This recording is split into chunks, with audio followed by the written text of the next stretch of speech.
تو آپ کے دور حکومت کے اندر ایسا تھا، پہلا قانون یہ تھا کہ بچہ جب دودھ چھوڑتا تھا تو آپ کی سلطنت کے اندر اس بچے کے جوان ہونے تک اس کا خرچہ اسلامی حکومت اٹھاتی تھی۔ ایک دن آپ باہر نکلے، رات کو گشت کرنے لگے، ایک بچہ رو رہا تھا، بار بار رو رہا تھا۔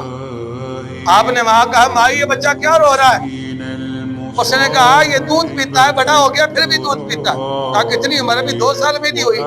کہا عمر تو اس کی 2 سال بھی نہیں ہوئی، لیکن کیونکہ امیر المومنین نے قاعدہ بنایا ہوا ہے، وظیفہ اس کا لگے گا جو دودھ چھوڑے گا، جب تک یہ دودھ نہیں چھوڑتا اس کا وظیفہ نہیں لگے گا۔ میں بڑی مجبور ہوں، اس لیے میں چاہتی ہوں اس کا وظیفہ جلد لگ جائے، میرے حالات بہتر ہو جائیں۔ حاضرین گرامی، حضرت عمر رضی اللہ تعالیٰ واپس آئے، پہلے تو آپ ہزاروں قطار روئے، رب سے معافی مانگی، کہا اللہ عمر کو قیامت کے دن رسوا نہ کرنا۔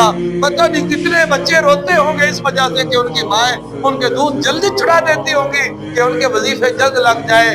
آپ نے پھر شاہی نامہ حکم جاری کیا، فرمایا جس دن بچہ پیدا ہوگا اسی دن اسلامی حکومت اس کا خرچہ بالغ ہونے تک اٹھائے گی۔